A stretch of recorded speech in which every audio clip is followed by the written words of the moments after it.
નમસ્કાર welcome back Fox Weed Digital ઉપર તમે જોઈ રહ્યા છો ડેલી ડોઝ અને હું છું આપના દોસ્ત કરે ચૌધરા. આખરે ભારત અને પાકિસ્તાન વચ્ચે સીઝ ફાયર થઈ ગયું છે, એટલે કે યુદ્ધ વિરામ થઈ ગયું છે. એવું માનવામાં આવી રહ્યું છે કે ટ્રમ્પે આખી રાત ભારત અને પાકિસ્તાનના પીએમને મનાવ્યા અને પછી આ સામે આવ્યું છે, એટલે કે ટ્રમ્પે ઇન શોર્ટ આખો મામલો શાંત પાડી દીધો છે. ઘણા બધા લોકોને એવો પ્રશ્ન થતો છે કે શું આનાથી ભારતને નુકસાન નથી ને, કારણ કે ઘણા બધા લોકોના મનમાં એવું હતું કે આ વખતે તો કદાચ પીઓકે આવી જશે, પરંતુ હવે પીઓકે અને બીજી બધી વસ્તુ ઘણી મહત્વની તો છે, પરંતુ આની સાથે આપણે એટલે કે ભારતે એવું પણ ઘણું બધું કરી નાખ્યું છે આ દિવસોમાં કે જે કદાચ આવનારા સમયમાં દેશ યાદ રાખશે. સૌથી પહેલું આપણે 9 જેટલા આતંકવાદી ઠેકાણાઓ છે એમાં વાર કર્યો, હુમલો કર્યો અને 100 કરતાં પણ વધારાના આતંકવાદીઓ મારી નાખ્યા છે.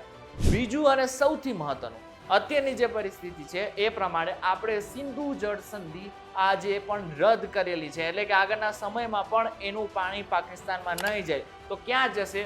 ભારતના દરેક સ્ટેટમાં એને પહોંચાડવામાં આવી શકે છે, એટલે કે અલગ અલગ રીતે આયોજન કરીને ભારતને જ આનાથી ફાયદો થશે. એટલે કે ઇન શોર્ટ ભલે સીઝ ફાયર થઈ ગયું, પરંતુ જે સિંધુ જળ સંધિ રદ કરી હતી એ હજુ પણ યથાવત છે. મહત્વની વાત તો એ છે કે આગળના સમયમાં બની શકે કે અમુક એવા નિર્ણયો લેવામાં આવે કે જેને જ કારણે કદાચ પાકિસ્તાનને હજુ પણ ભોગવવું પડી શકે છે. બની શકે કે અમેરિકાએ અમુક ચેતવણી પાકિસ્તાનને આપેલી હોઈ શકે, કારણ કે જે રીતના પાકિસ્તાન આપણી ઉપર હુમલા કરી રહ્યા હતા એ લગભગ હવે જગજાહેર છે.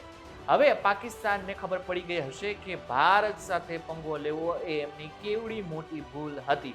અત્યારની સિચ્યુએશન પ્રમાણે અત્યારે હાલ સીઝ ફાયર થઈ ગયું છે, એટલે હવે ભારત કે પાકિસ્તાન એકબીજા ઉપર સૈન્ય કાર્યવાહી નહીં કરે અને હવાઈ હુમલાઓ પણ નહીં કરે. મહત્વનું છે કે જો પાકિસ્તાને નાનામાં નાની ભૂલ કરી તો આને ભારત એક્ટ ઓફ વોર એટલે કે આને યુદ્ધ માનશે.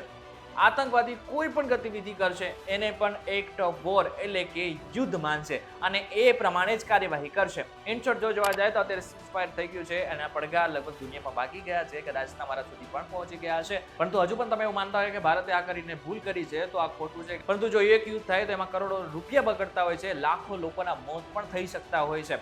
એટલે યુદ્ધ કોઈ દિવસ રસ્તો નથી. યુદ્ધ શરૂ કરવું એ બહુ જ સહેલી વસ્તુ છે, પરંતુ યુદ્ધ પૂરું કરવું એ સૌથી અઘરી વસ્તુ છે. આપણે ગાઝા અને ઇઝરાયલમાં અને રશિયા અને યુક્રેનમાં જોઈ ચૂક્યા છે. એટલે યુદ્ધને ક્યારે સામાન્ય ગણવાની જરૂર હોતી નથી અને યુદ્ધ ક્યારે શાંતિનો અંત નથી હોતો. આ બાબતે તમારે શું કહેવું છે અમને જરા કોમેન્ટ કરીને ચોક્કસથી કહેજો. વિડીયો થકી જો તમને કોઈ ઇન્ફોર્મેશન મળે તો વિડીયો લાઈક અને શેર જરૂરથી કરજો. તથા આવા જ ઇન્ફોર્મેટિવ વિડીયોઝ માટે વીડ ડિજિટલ સાથે જોડાયેલા રહેજો.